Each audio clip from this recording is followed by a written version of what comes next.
अस्सलामुअलैकुम। आप देख रहे हैं प्रोग्राम एजेंडा 5। मैं हूं खतीजा राठौर। नाज़रीन, सोहेल अफरीदी वज़ीर आला KP के तो हैं, लेकिन एक बार फिर धुआंधार खिताब कर दिया है हरीपुर में, जिसके बाद इलेक्शन कमीशन का नोटिस भी सामने आया है। खिताब के दौरान धमकी आमेज रवैये पर गौर किया जा रहा है। इलेक्शन कमीशन के आर्टिकल 2017 के एक्ट 175 और 176 के तहत कार्रवाई की जा सकती है। याद रहे 23 नवंबर को KPK में ज़िम्मी इंतखाबात होने जा रहे हैं। अब देखना यह है कि इलेक्शन कमीशन की जानिब से सोहेल अफरीदी को तलब तो किया गया है, लेकिन इन पे कार्रवाई होगी या नहीं।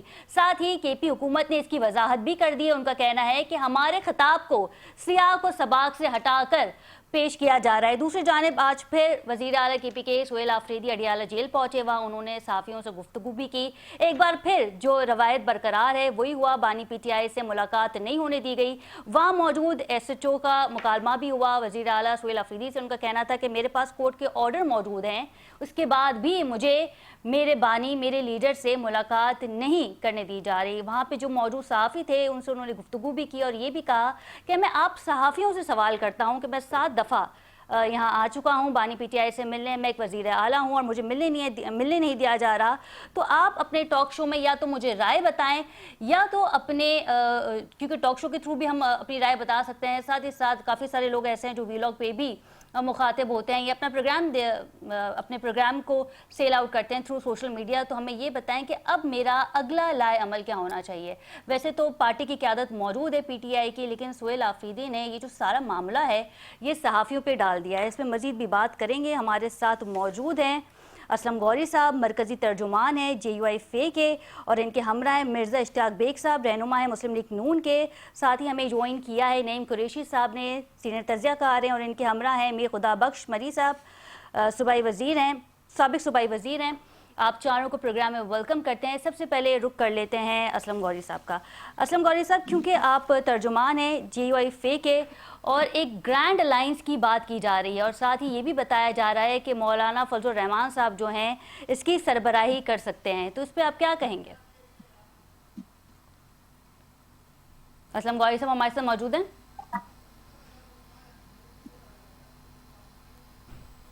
गौरी साहब हम आपको सुन नहीं पा रहे।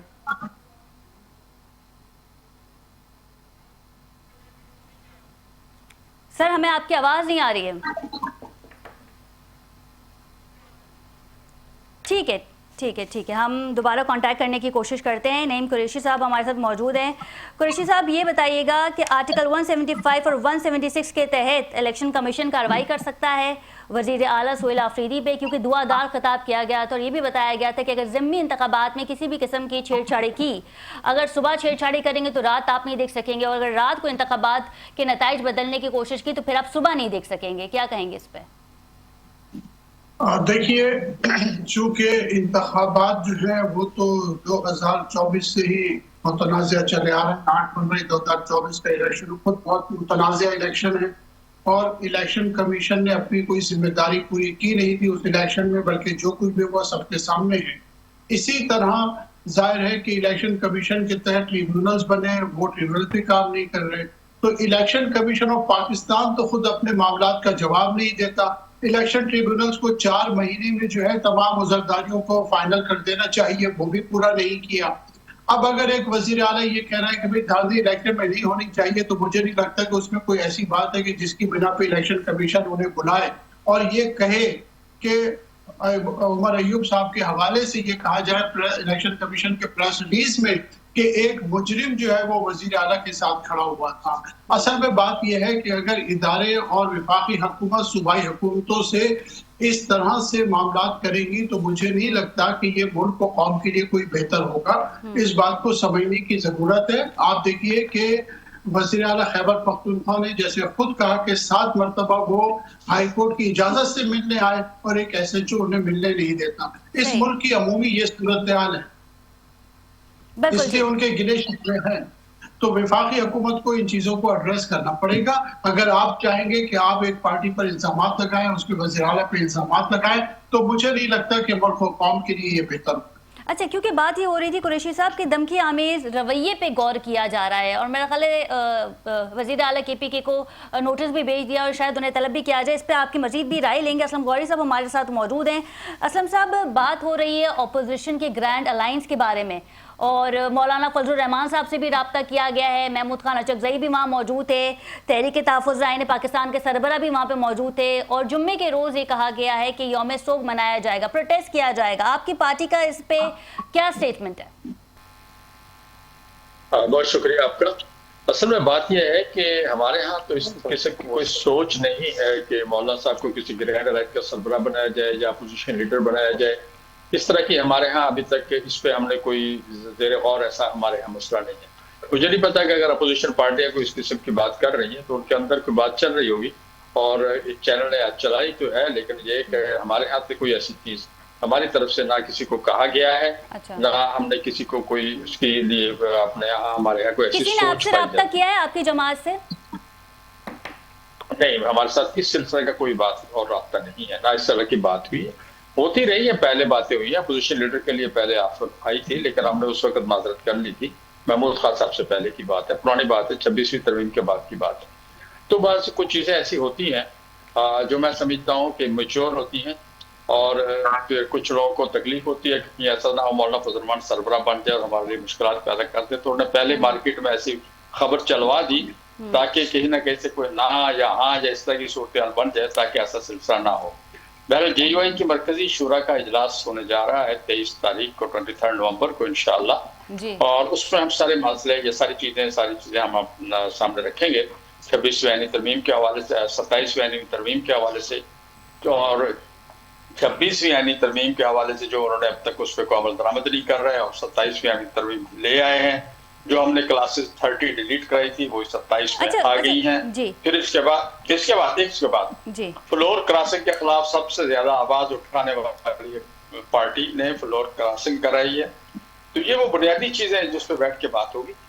अच्छा, क्योंकि आपने ये कहा, और मैं अब तक ये समझी हूँ सर, मैं अब तक ये समझी कि आपने ये कहा है कि हमसे अब तक रब्ता नहीं किया गया, और अगर हम ये देखेंगे कि कल अगर रब्ता किया जाता है या परसों रब्ता किया जाता है, वैसे तो कल यौम सोग मनाया जाएगा ऑपोजिशन लीडरान की जानिब से, तो फिर आपकी जमात का मौक़िफ़ क्या होगा?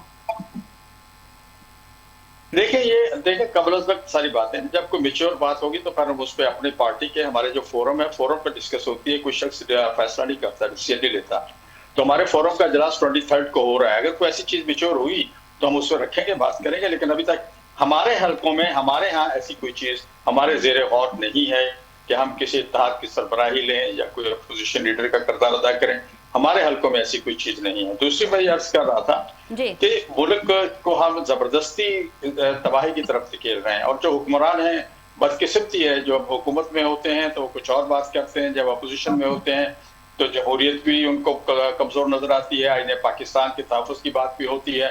लेकिन जब वो हुकूमत में होते हैं तो फिर आंखें बंद करके स्याह सफेद के मालिक बन जाते हैं। अब इस तरह जिस तरह 27वीं तरमीम हुई, फिर 28 का भी शोर गौगरा है। तो आइन को जिस तरह वो बरोड़ रहे हैं, आइन को मुंह की नाक बना रहे हैं, जो कुछ आइन के साथ सलूक कर रहे हैं, मैं समझता हूँ आइन के साथ नहीं, ये जमहूरियत के साथ बुरा सलूक कर रहे हैं। और ऐसा ना हो कि इनकी इन्हीं हरकतों की वजह से जमहूरियत का जो है बिस्तरा गोल हो जाए।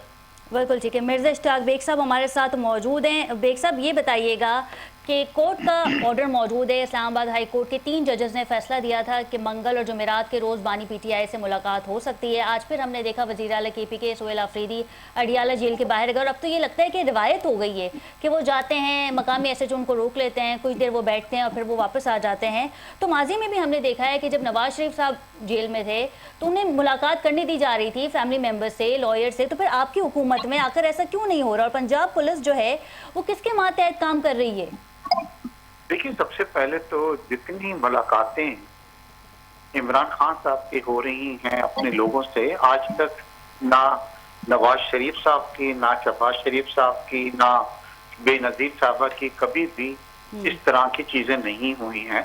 मगर अगर कोई ये सोच रहा है कि जेल में बैठ के आप हुकूमत चलाएंगे तो वो गलत चीज है। इस वक्त इमरान खान, आपको पता है कि जेल में बैठ के अपना एक्स अकाउंट जो है उसको मतलब रन कर रहे हैं। एडवोकेट्स जो हैं उनको मिलने की इजाजत है जी उनके, और जाते हैं, उनकी बहनों को भी इजाजत है। बट अब ये है कि सियासी फैसले के लिए और मंगल को सियासी मुलाकात लोग नहीं वहाँ होने पे दी जाके- गई। बेग साहब, जी? कता कलामी की माजरत चाहती हूँ, आपने कहा कि उनकी बहनों को भी मिलने की इजाजत है, लेकिन मंगल के रोज मुलाकात नहीं हो सकी। देखिए, मुझे शायद ये नहीं मालूम है नहीं होगी, मगर इससे पहले वो मिलती रही हैं। और बुशरा बीवी की भी फैमिली जो है, जो बच्चे बच्चे हैं, वो उनसे मिलते हैं आके। मगर कभी भी जेल मैनुअल में ये नहीं होता कि आप सब सियासी लोगों को बिठाएं और वहां पे सियासत के फैसले करें, क्योंकि ये तो अब ये है कि मेरे ख्याल है, अगर आपने कहा है कि कोर्ट ने इसका मतलब हुक्म जारी किया है, तो डेफिनेटली कभी भी कोई हुकूमत नहीं चाहेगी कि उसकी तामील नहीं करे, तो मेरे ख्याल से उनकी मुलाकात उसके अंदर हो जाएगी। ठीक है, ठीक है बेग साहब, लेकिन क्योंकि मुलाकात आज फिर नहीं होने दी गई और फिर हमने देखा कि एक मुकालमा भी हुआ SHO का वज़ीर आला KPK से और वो चले गए, और अब उन्होंने ये सहाफ़ियों से बाहर गुफ्तगू करते हुए उन्होंने कहा कि अब मैं सहाफ़ियों पे छोड़ता हूँ, वो मुझे बताएं कि मेरा अगला लाएअमल क्या होना चाहिए। काफ़ी सारे वीलॉग भी वहाँ पे, वीलॉगर्स भी वहाँ पे मौजूद थे, सहाफ़ी भी वहाँ पे मौजूद थे, पर उससे ये कहा था कि आप अपने टॉक शो में सवाले से बात करें। तो अब तो ऐसा लग रहा था कि वो थक गए हैं, हार गए हैं, कि मैंने तो कर लिया है, अब आप अपने टॉक शो में बात करके बताएं कि अगला लाएअमल क्या होना चाहिए पाकिस्तान तहरीक इंसाफ का। देखिए, जब वो प्राइम मिनिस्टर, चीफ मिनिस्टर बने थे, तो उन्होंने ऐसे ऐसे बयानात दिए थे जो फौज के खिलाफ भी थे, जो हुकूमत के खिलाफ भी थे, जो तमाम चीजें थी, और वो ये सोच रहे थे कि क्योंकि अब वो चीफ मिनिस्टर बन गए हैं तो वो जो चाहे मतलब वो कर सकते हैं और कोई उनको रोकने वाला नहीं है। उनके बयानात आपको मालूम होंगे कि एस्टेब्लिशमेंट के खिलाफ भी बड़े सख्त बयानात उन्होंने दिए थे, और इसके अलावा भी मतलब उन्होंने, तो अब ये है कि एक तो उनको ये पता लग गया है कि जी पाकिस्तान में ये नहीं है कि आप अगर चीफ मिनिस्टर बन गए हैं तो आपको जो मर्जी चाहे आप कर लें, एस्टेब्लिशमेंट के खिलाफ आप बयान नहीं दे सकते, ठीक है?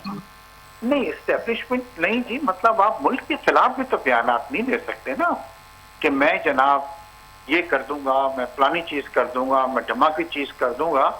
अब तो ये हो गया है कि अगर वो कुछ करते भी हैं तो वो मेरे ख्याल से नहीं कर पड़ेंगे, क्योंकि वहां पे हाई कोर्ट की KPK की एक ये है कि अब अगर कोई जलसे जुलूस पे निकलते हैं तो आप उसके अंदर हुकूमत की मशीनरी जो है वो यूज नहीं कर सकते। आपको पता है ना कि पहले गंडापुर साहब जो थे, वो आग बुझाने की जो इंजन्स थे उनको लेके और तमाम चीजों को लेके वो इस्लामाबाद की तरफ एम्बुलेंसेस को लेके आ गए थे इस्लामाबाद की तरफ, जो अभी तक उनको वापस नहीं मिले हैं। तो इस बार हाई कोर्ट ने भी ये उनको कह दिया है।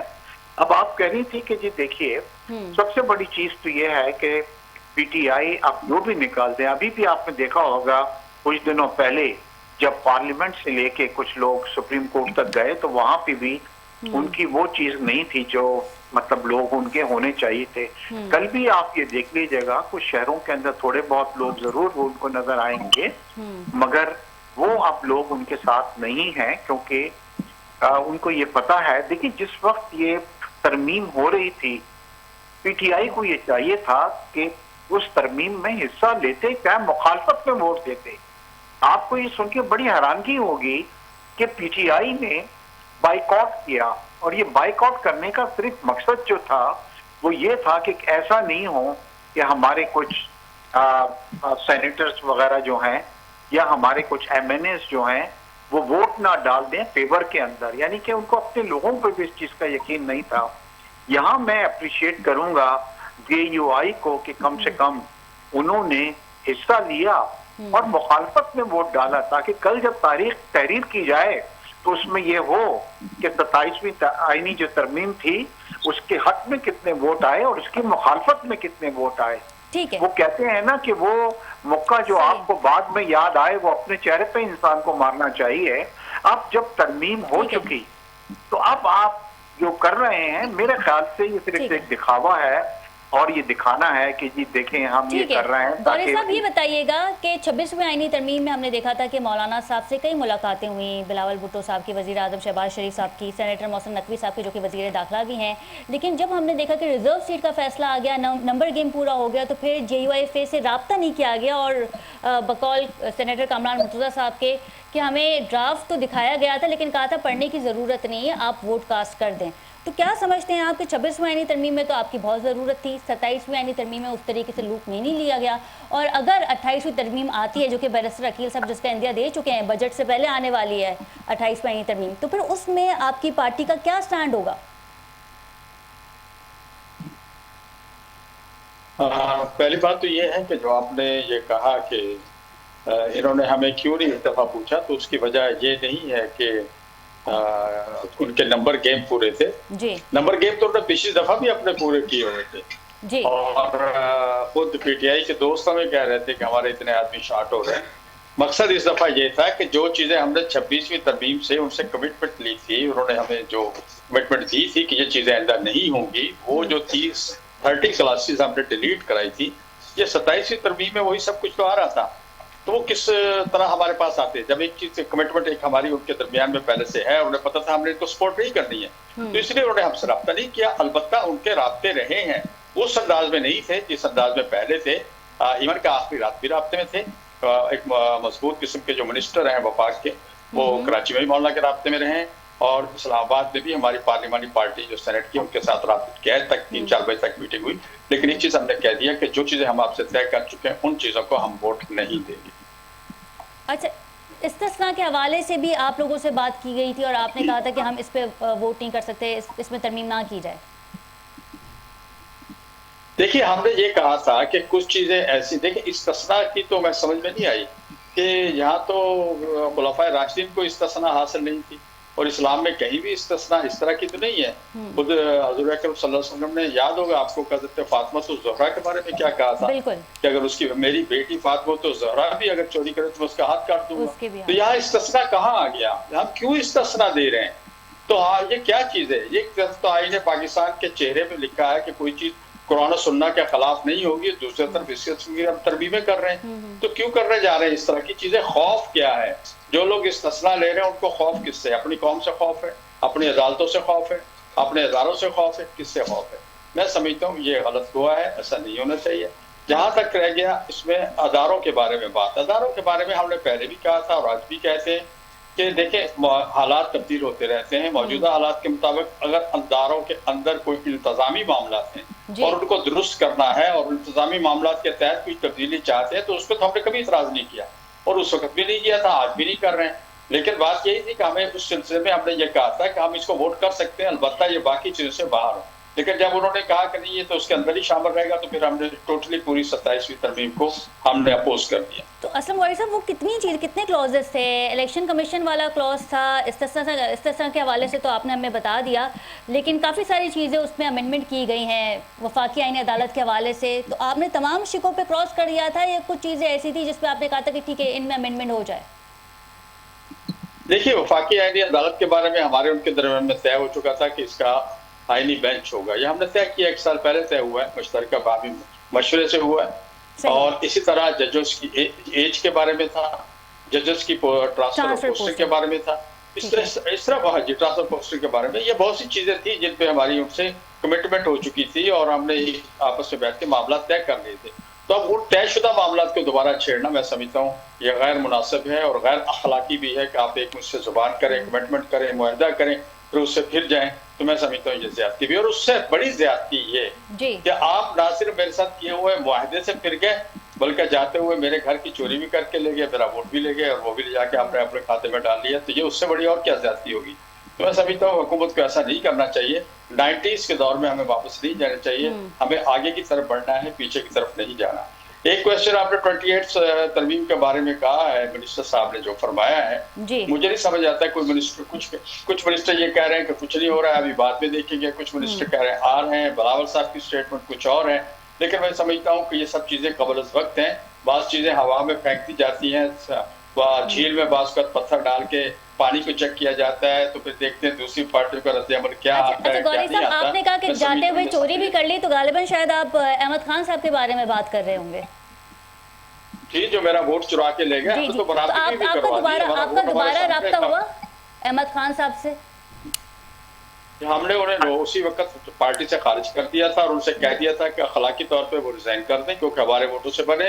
अगर वो रिजाइन नहीं करेंगे तो हम उनके खिलाफ इलेक्शन कमीशन में, जो आईने पाकिस्तान के तहत हमें हासिल है, हम इलेक्शन कमीशन में उनके खिलाफ जाएंगे और मौलाना साहब की वापसी पे इंशाल्लाह ये स्टेप भी हम पूरा करेंगे, क्योंकि इलेक्शन कमीशन में उन्हीं के साइन जो है वो इलेक्शन कमीशन में इस्तेमाल होते हैं। तो मौलाना साहब आ जाएंगे, फिर उसके बाद हम इलेक्शन कमीशन में उनके खिलाफ जाएंगे, जो ज़ाब्ता है इलेक्शन कमीशन का। तो मैं ये करना चाह रहा था, 28वीं तरमीम भी अभी कम रज़क बातें हैं, कुछ नजर नहीं आ रहा, और ये जब आएगी सामने, कोई चीज आएगी हमारे सामने, तो उस पर बात करेंगे इंशाल्लाह। अच्छा गौरी साहब, ये भी बताइएगा, सोहेल आफरीदी ने खिताब किया है हरीपुर में, इलेक्शन कमीशन की जानिब से नोटिस भी दे दिया है, धमकी आमेज रवैया बताया जा रहा है उनका। आप सीनियर सियासतदान हैं, इन खिताब को, ऐसे खिताब को आप कैसे देखते हैं? देखिए, मैं समझता हूँ कूल होना चाहिए। वज़ीर आला है, उनका लहजा इतना सख्त नहीं होना चाहिए। वफाकी गवर्नमेंट को भी जरा खुले दिल से उनको तस्लीम कर लेना चाहिए। चाहे आपको पता होगा, हम तो उनके खिलाफ कोर्ट में भी गए थे, हमने उनके खिलाफ अपना कैंडिडेट भी दिया था। जी। और हम वहाद पार्टी थी जो उनके खिलाफ कोर्ट में भी गए थे उनके इलेक्शन के खिलाफ। लेकिन जब एक शख्स मुंतखब हो गया है तो हमें, मैं समझता हूँ, कूल होना चाहिए। वफाकी गवर्नमेंट को भी उनकी तरफ हाथ बुलाना चाहिए और उन्हें भी अपने मनसब का ख्याल करते हुए, स्टेटमेंट देते हुए ख्याल करना चाहिए। अभी एक बात हो रही थी, उनको उनके पार्टी के कायद से मुलाकात नहीं करने दी जा रही। तो मैं समझता हूँ कि किसी भी कैदी को जेल मैनुअल के तहत जो जो सहूलियात मुयस्सर हैं वो उसे मिलनी चाहिए, चाहे वो साबिक वज़ीर आज़म हो, चाहे आम शहरी हो। अच्छा, कुरैशी साहब का रुख कर लेते हैं। कुरैशी साहब, तवील आपने इंतज़ार किया है और बानी पीटीआई से मुलाकात नहीं होने दी गई। आज भी अब ऐसा लगता है कि एक मामूल बन गया है, एक रिवायत बन गई है कि आज दिन है, आपने जाना है और पुलिस ने रोक लेना है और मुलाकात नहीं करने दी जाएगी। लेकिन अब उन्होंने बात ऐसी कर दी है, आपने शायद सुनी भी हो, कि मैं सहाफ़ियों पे छोड़ता हूँ, अब आप मुझे बताएं कि हमारी पार्टी को क्या करना चाहिए। तो आप खुद भी तज्ज़ियाकार हैं, क्या समझते हैं आप कि अगला लाए अमल क्या होना चाहिए पाकिस्तान तहरीक इंसाफ का, क्योंकि अब तो मुलाकात नहीं होने दी जा रही? जी बिल्कुल, देखिए, इससे पहले मैं जवाब दे दूं, जरा मुस्लिम लीग के एक दोस्त बता रहे थे हमें कि क्या पीटीआई क्या है, सोहेल आफरीदी क्या है, उन्होंने क्या बयान दे दिया। देखिए, इस 3 साल दौरे हुकूमत में पीडीएम की या मुस्लिम लीग नून और पीपल्स पार्टी की ये मुश्तरका जो हुकूमत है, इसने हर किस्म की जमहूरी रिवायत को पाकिस्तान में पामाल कर दिया। ये पहली हुकूमत है जिसने ये रिवायत शुरू की कि जजेस अपनी मर्जी के लगाओ और फिर उनकी कोई बात ना मानो। आप देखें, खुद वजीर आला ने कहा कि 7 मरतबा मैं आ चुका हूँ और अदालत के अहकामात होते हैं, बजाय इस बात का जवाब देने के आप अदालतों के अहकामात क्यों नहीं मानते। इस बात से क्या ताल्लुक है कि सोहेल आफरीदी ने किस वक्त क्या कहा था, क्या नहीं कहा था, क्या उनका नुक्ता नजर है, ये सियासी लोग तकरीरें करते रहते हैं, उससे अदालत के अहकामात का क्या ताल्लुक वास्ता है। दूसरी बात यह है कि हकाइक को तोड़ मरोड़ना, बिल्कुल सरीहन झूठ बोलना कि जी फला की मुलाकातें होती हैं। सारी दुनिया को पता है कि इमरान साहब से मुलाकातें नहीं होने दे रही, उनकी बहनों को मिलने नहीं देते। महीने भर के बाद एक बहन को कहते हैं आप चली जाए मिलने के लिए। आप इसी तरह बुशरा बीवी की फैमिली को मिलने नहीं देते। ये एक खुली हकीकत है, इससे इनकार करना जो है ना वो बड़ा जुर्म है कि आप टेलीविजन पे आके इस किस्म की गुफ्तगू करें कि नहीं जी वो मिलने देते हैं, वो अपना एक्स अकाउंट चला रहे हैं। अगर ऐसी ही बात है तो फिर आप ऐलान कर देना, अनाउंस कर दें कि इस बुनियाद पे हम नहीं मिलने देंगे। लेकिन आप ये सब नहीं करते। तो बात यह है कि पाकिस्तान में जिस तरह अदलिया को ख़त्म कर दिया गया है, उसका मंतकी नतीजा ये कि आज जजों की भी इतनी जुर्रत नहीं है कि वो तौहीन अदालत की दरख्वास्तें इंटरटेन करें। आज इस्लामाबाद हाई कोर्ट के जजेस की ये पोजीशन नहीं रही कि वो अपने अहकामात की तौहीन पर कोई नोटिस ले सके, कोई हेयरिंग कर सके। ये हमारे मुल्क में बदकिस्मती है इस वक्त। आज देखिए, सोहेल आफरीदी की गुफ्तगू, नवाज शरीफ साहब ने गुजरांवाला में क्या कुछ नहीं कहा था फौज के खिलाफ, ख्वाजा आसिफ ने फौज के खिलाफ क्या कुछ नहीं कहा था, बहुत कुछ कहा था। लेकिन बात यह है कि सियासी लोगों के जुमलों को पकड़ के ये कहना कि जी हम मिलने नहीं देंगे। दूसरी बात यह है कि आज तो आपको प्रोग्राम करना चाहिए था IMF के ऊपर। आज सबसे बड़ा इशू जो है बिल्कुल, वो हमारा सेकंड फेज डिस्कशन था जी, इस पे हमने सेकंड फेज में बात करनी थी कुरैशी साहब, लेकिन आप इस पे कमेंट कर दें। सोहेल आफरीदी की गुफ्तगू इतनी अहम नहीं है उनको इलेक्शन कमीशन का नोटिस जाना भी अहम नहीं है, कोई फर्क नहीं पड़ेगा, वो कल जाएंगे होके आ जाएंगे।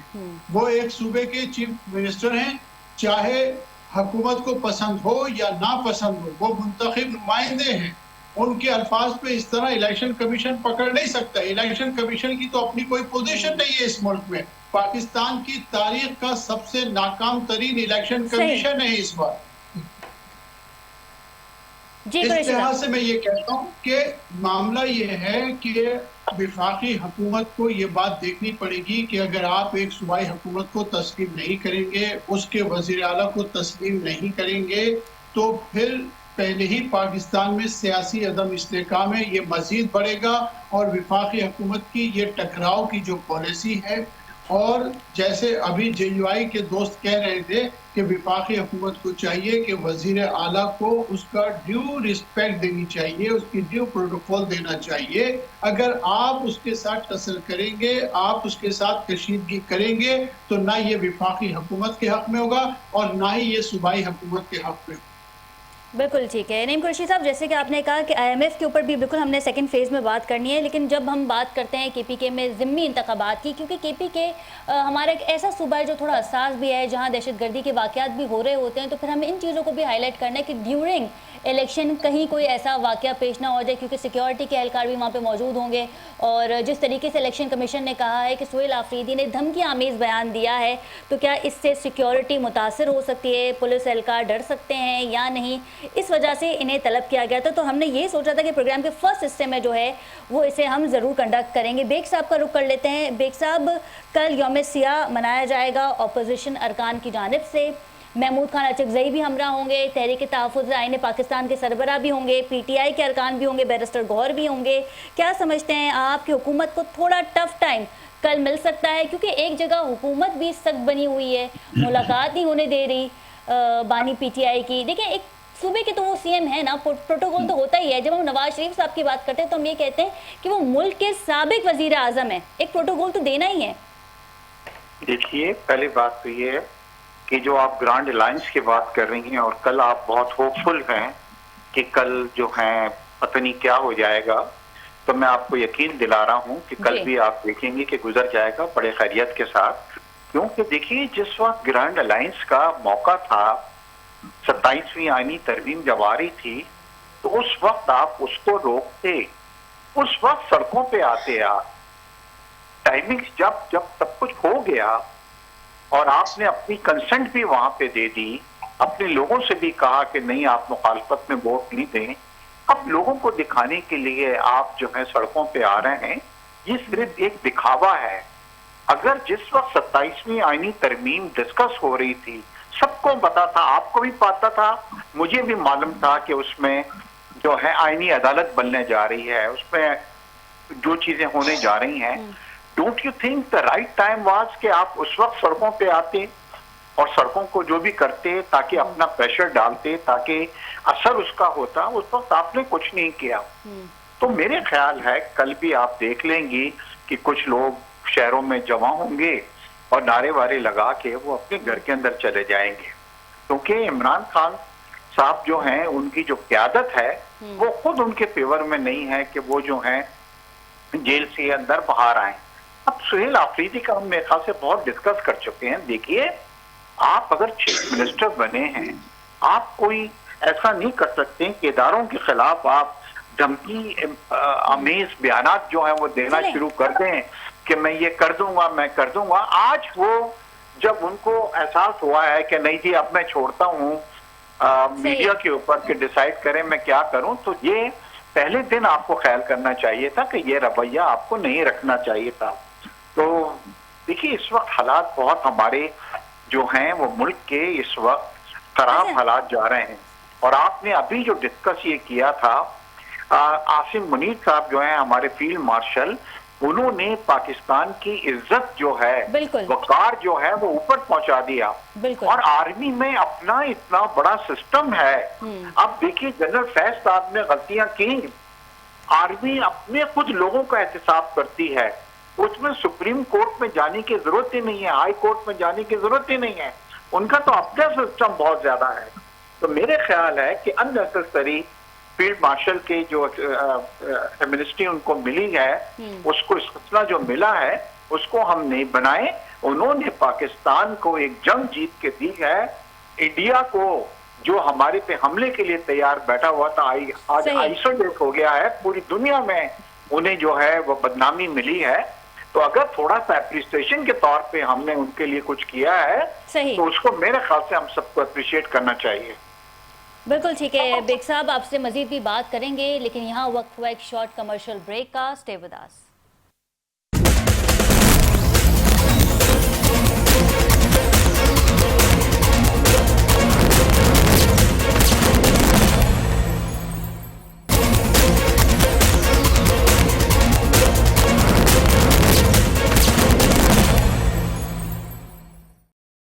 Welcome back from the break. और ब्रेक में जाने से पहले हम बात कर रहे थे 28वीं आईनी तरमीम के हवाले से। 27वीं आईनी तरमीम को अभी वक्त ही नहीं गुजरा था कि 28वीं आईनी तरमीम लाने की बातें की जा रही हैं। हमारे साथ मौजूद हैं मीर खुदा बख्श साहब, सूबाई वज़ीर हैं सिंध से।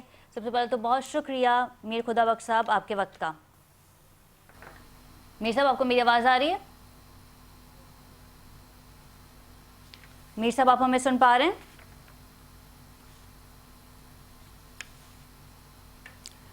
गौरी साहब का रुख कर लेते हैं। गौरी साहब, KPK में भी इंतखाबात होने जा रहे हैं, ज़िम्मी इंतखाबात। इस इंतखाबात को आप कैसे देखते हैं? क्योंकि इलेक्शन कमीशन की जानिब से नोटिस भी जारी कर दिया गया है, और जैसे कि बेग साहब ने कहा, वो भी हमारे साथ मौजूद हैं कि लोग आएंगे, प्रोटेस्ट करेंगे, एहतजाज करेंगे कल और फिर चले जाएंगे। किसी मौजूद माशरे में जब प्रोटेस्ट होता है तो हुकूमत पे इसका असर तो पड़ता है, लेकिन अब तो ऐसा लगने लगा है कि हुकूमत इस बात से बाखबर है कि प्रोटेस्ट किया जाएगा कुछ घंटों का, फिर दोबारा अपने घर चले जाएंगे। देखें, मुहज़्ज़म मुआशरे में तो यही होता है, प्रोटेस्ट हैसियत में आईने पाकिस्तान में भी ऐसा लिखा हुआ है कि प्रोटेस्ट करना, हुकूमत को अपने एहतजाज से, अपनी चीज़ों से, अपने जो शिकायत हैं हुकूमत से हमें, वो उनको आगाह करना, मकसद तो यही होता है। लेकिन अब ये कुछ इस तरह का सिलसिला बन गया है कि जो हुक्मरान होते हैं वो अपोजिशन को इश्तियाल दिलाते हैं, कि वो इश्तियाल में आए, कोई बड़ा काम करे, कोई रोडों पे आए, कोई पथराव करे, कोई गाड़ियां तोड़े, कोई सरकारी बिल्डिंगों पे पथराव करे, कोई PTV पे कब्जा करे। इस तरह का माहौल हुक्मरान खुद पैदा करते हैं और इश्तियाल दिलाते हैं, और अपोजिशन जब इश्तियाल में आ जाती है तो फिर कहते हैं जी देखो जी इन्होंने तोड़फोड़ की, इन्होंने ये किया, मजबूरन हमें ये करना पड़ा, फिर कंटेनर लगा के इस्लामाबाद को बंद करना पड़ा, फिर तो एहतजाज है। अदरवाइज जो इस तरह का एहतजाज है शायद उसको एहतजाज नहीं समझते। मैं समझता हूँ हुकूमत को खुद होश के दाखिल लेने चाहिए, हुकूमत को ऐसा नहीं सोचना चाहिए। हुकूमत प्रोटेस्ट को प्रोटेस्ट समझे, एहतजाज को एहतजाज समझे, चाहे पार्लियामेंट के अंदर है या पार्लियामेंट के दरवाजे पे है या रोड के ऊपर है। अगर वो ऐसा नहीं समझेंगे तो फिर मामला उनके लिए मुश्किल पड़ेंगे, क्योंकि ड्राइव तो वो कर रहे हैं, गाड़ी की ड्राइविंग सीट पे तो वो बैठे हुए हैं, अपोजिशन तो नहीं बैठी हुई। तो हुकूमत अपने लिए मुश्किल पैदा ना करे, और इस तरह जो मुश्किल तो इस तरह से जो बयान देते हैं, खुसूसन हुकूमती मिनिस्टर, बेग साहब मेरे दोस्त हैं बैठे हुए हैं, बेग साहब से मैं दरख्वास्त करूंगा कि मिनिस्टरों को जरा समझाएं कि वो इश्तियाल ना दिलाएं। अगर वो इश्तियाल दिलाएंगे तो सामने वाला मुश्तिल होगा, और उसमें नुकसान किसका है? नुकसान तो हुकूमत का है, अपोजिशन का तो कोई नुकसान नहीं होगा। तो ये मैं समझता हूँ इस तरह नहीं होना चाहिए। अपोजिशन की तहरीक तो और खुदा न खास्ता मजीद इश्तियाल में आते हैं हमारे कारकुन, और तशद्दुद होती है तो फिर तो मामला और बिगड़ जाएगा। तो इसलिए मैं समझता हूँ कि हमें इश्तियाल में ना दिलाया जाए, और हुकूमत के मिनिस्टरों को, हुकूमत को चाहिए कि अपने मिनिस्टरों को जो रात को टीवी पे जाते हैं उन मिनिस्टरों को थोड़ा सा समझाएं कि भाई जरा कूल हो जाए, ये कुर्सी आने जानी चीज है। मियाँ साहब तो 3-4 दफा पहले भी वज़ीर आज़म बन चुके हैं, मियाँ नवाज शरीफ साहब, तो उनको पता है ये कुर्सी आज है तो रात को नहीं है तो सुबह नहीं है, तो ये कुर्सी आने जानी चीज है, इस पे हमें इतना ज्यादा इतराना नहीं चाहिए। अच्छा बेग साहब, जिस तरीके से असलम गौरी साहब ने आपसे सवाल भी किया इश्तियाल ना दिलाया जाए लोगों को, उस पर भी आपका स्टेटमेंट लेंगे। साथ ही ये भी बताइएगा कि 28वीं आईनी तरमीम क्योंकि अब लाई जा रही है, बैरिस्टर अकील साहब ने भी कह दिया है कि बजट से पहले जो है ये तरमीम लाई जाएगी, फिर इसमें हम देखेंगे कि सूबों की तकसीम भी होगी, कई नए सूबे जो हैं वो बनाए जा सकते हैं, और NFC का जो मामला है जिस पे पाकिस्तान पीपल्स पार्टी ने हमेशा सख्त रद्द अमल दिया है, तो क्या उसके हवाले से भी हम देखेंगे कि किसी भी किस्म की कोई अमेंडमेंट की जाएगी? हम सुन नहीं पा रहे आपको बेग साहब। मगर देखिए, कोई PTI भी इतनी मासूम जी जमात नहीं है कि हमने इश्तियाल दिलाया और वो इश्तियाल में आके उन्होंने GHQ पे हमला कर दिया और फिर कोर कमांडर के घर को आग लगा दी। उनको भी समझ में होना चाहिए, और ये फैसला हमारा नहीं है, उनकी क़यादत का है कि अब हम सड़कों पे आ रहे हैं। मेरा सिर्फ कहने का मकसद ये था कि आई थिंक इनको पहले सड़कों पे आना चाहिए था रादर देन अब आ रहे हैं, जबकि तमाम 27वीं आईनी तरमीम जो है वो मंजूर हो गई है। अब देखिए 28वीं की बात हो रही है, मगर मेरे ख्याल है कि इसके अंदर जब तक हमें ठोस ये नहीं मालूम हो कि वाकई में ये आ रही है, तो मैं इस पर कोई कमेंट नहीं करूंगा। ये ख्वाहिश तो हो सकती है कुछ लोगों की, क्योंकि अभी 27वीं के तो स्याही भी जो है वो खुश्क नहीं हुई है और हम 28 की हमने बात करना शुरू कर दी है। ये बात जरूर है कि 26वीं के अंदर जहाँ पे JUI वगैरह राजी नहीं हुए थे जिन चीजों पे, उस वक्त उनकी बात मान ली गई थी और बाद में 28 के अंदर उनको 27 में उसको हमने करवा लिया। मगर एक चीज मैं सिर्फ आपको बताना चाहता हूँ, मैं कॉलम लिखता हूँ पाकिस्तान के लीडिंग न्यूज़पेपर के लिए। एक मैंने रिसर्च की थी कि इस वक्त तकरीबन 15 से 20% मुकदमात जो हैं जिनका ताल्लुक आईनी चीजों से है, मगर वो हमारी जो अदलिया है, आला अदलिया, उसका 60% टाइम कंज्यूम कर रहे हैं। यही वजह हो रही है कि जी अदलिया जो है वो लोगों के केसेस जो हैं और वो लाखों की तादाद में पहुंच गए हैं, अब बार लग गया है। लेकिन फिर ट्रांसफर पोस्टिंग का भी तो सवाल आ जाता है ना बेग साहब, कि जिस जज का खत्म कर लूं। अब देखिएगा 70 साल हमने एक सिस्टम चलाया है, अगर अब हमने एक आईनी अदालत बना दी है जिसका काम सिर्फ क्या होगा कि ये 15 या 20% जो है इसको आप निपटाइए उसके अंदर और लोगों को रिलीफ इसके अंदर। अच्छा, पहली बात। दूसरी बात यह है कि हम criticise just for the sake of criticising नहीं करें। दुनिया के 20 ममालिक में आईनी अदालतें हैं। Pakistan is not the first country कि जहाँ पे आईनी अदालत का कॉन्सेप्ट पहली बार इंट्रोड्यूस किया गया हो। तो मैं ये कह रहा हूँ कि इसको एक मौका देना चाहिए और अगर ये कामयाब नहीं होता तो उसके बाद फिर आप इसको। जी गौरी साहब, आपने बेग साहब की बात सुनी। अगर आप इस पर कोई कमेंट करना चाहेंगे तो वो भी आपसे जानेंगे। साथ ही क्योंकि 28वीं आईनी तरमीम के बारे में खुल के बात नहीं की बेग साहब ने, लेकिन आप और हम सब जानते हैं कि ये तरमीम आने वाली है। जब 26वीं आईनी तरमीम आ रही थी तो JUI फे के सरबराह मौलाना फजलुर रहमान से कई बार मुलाकात की गई और जिन चीज़ों का आपने मना किया था, यानी कि जिन चीज़ों पर क्रॉस लगाया गया था, वो 27वीं आईनी तरमीम में मौजूद हो गई थी। क्या कहेंगे इस पर सर? हाँ, देखिए बेग साहब बड़े ताबड़ मिजाज आदमी हैं और बात को समझते भी हैं और वो उतनी कहते हैं जितनी उनको जरूरत होती है। मैं ये कहना चाहूंगा कि अगर 28वीं तरमीम आती है, जिस तरह के कुछ मिनिस्टर इस तरह की बातें कर रहे हैं और कुछ कह रहे हैं नहीं आ रहे, और फिर इस तरह की बात आती है कि बेग साहब भी कराची में रहते हैं, मैं भी कराची में रहता हूँ। हिंद में जो इस वक्त हसासियत है इस इशू पे कि जिस सूबे मजीद बढ़ने चाहिए या नहीं बढ़ने चाहिए, तो मैं समझता हूँ कि नया बहरान की तरफ हम चले जाएंगे। बहुत बड़ा बहरान पैदा हो जाएगा अगर इसमें ये भी है।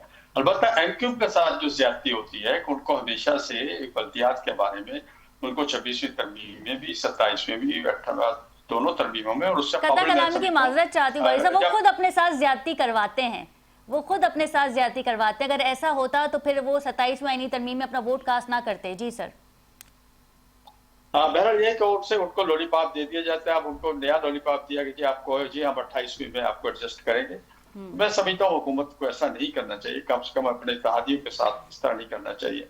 और पहले कम अगर जरदारी साहब के लिए इस्तिस्ना मिल सकता है तो MQ की बात तो मैं समझता हूँ मुनासिब है कि अच्छा गौरी साहब, यहाँ पे ये भी तो बात हो रही कि अगर आसिफ अली जरदारी साहब को इस्तिस्ना इस सूरत में मिलेगा अगर वो कोई ऑफिस होल्ड नहीं करेंगे या फिर पार्टी के चेयरमैन नहीं रहेंगे, रिटायरमेंट की जिंदगी गुजारेंगे, तो इस्तिस्ना है, वरना अदरवाइज अगर वो दोबारा सियासत में आएंगे तो फिर इस्तिस्ना खत्म है।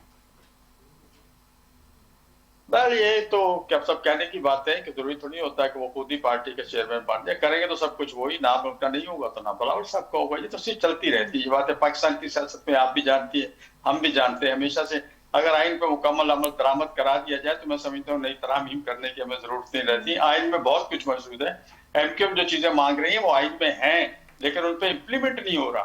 प्रॉब्लम ये नहीं है कि आइन में कुछ नहीं, आइन हमारा एक जामे चीज है लेकिन उस पर इम्प्लीमेंटेशन नहीं हो रही। प्रॉब्लम सिर्फ यही आता है और हम उस पर ये करते हैं कि जब की हुकूमत होती है वो आइन को रुख ऐसा मोड़ देता है, इसको मोम की नाक बना के अपनी तरफ फोड़ लेता है ताकि वो उसका वक्त गुजर जाए। फिर जब वक्त गुजर जाता है, मुझे याद है 18वीं तरमीम में यही पीपल्स पार्टी, यही मुस्लिम लीग, ये हम सब लोग बैठे थे और हमने सारी पिछली तरामीम का जायजा लेके उनमें से बहुत सी ऐसी तरामीम थी जो हमने करवाई थी, उन तरामीम को हमने खत्म करवाया था। तो अब आज नजरिया जरूरत के तहत मैं समझता हूँ आइन के साथ खिलवाड़ ना किया जाए, और ना फिर आने वाला वक्त आज नहीं कल फिर का किसी न किसी वक्त ये सब चीजें रिवर्स हो जाएंगी, ये आइन में रहेगी नहीं, क्योंकि ये आइन के रूप के मुनाफी चीजें हैं। बिल्कुल ठीक है, बहुत शुक्रिया गौरी साहब आपके वक्त का। और इनके हमरा थे मिर्ज़ा इश्तियाक बेग साहब, मुस्लिम लीग नून से इनका ताल्लुक था। नाज़रीन, 27वीं आइनी तरमीम तो इल्म में आ गई है और अब 28वीं आइनी तरमीम भी आने जा रही है। जो मेन मौक़िफ़ है, जो मेन स्टेटमेंट हुकूमत का, वो ये कि क्योंकि हमारे पास नंबर गेम पूरा है, रिजर्व सीट की अगर बात की जाए तो वहाँ पर भी हुकूमत के पास सीट्स मौजूद हैं ताकि वो किसी भी किस्म की आइन में अमेंडमेंट जो है वो करवा सके। लेकिन देखना यह है कि कल अपोजिशन लीडरान की जानिब से यौम सोग मनाया जाएगा, अवाम इस पर बाहर निकलती है या नहीं, और साथ ही अपोजिशन अरकान का इस पे क्या स्टेटमेंट होगा, इस पे भी हम कल बात करेंगे। प्रोग्राम का वक्त खत्म हुआ जाता है। अपनी मेजबान खतीजा राठौर को इजाजत दीजिए। अल्लाह निगहबान।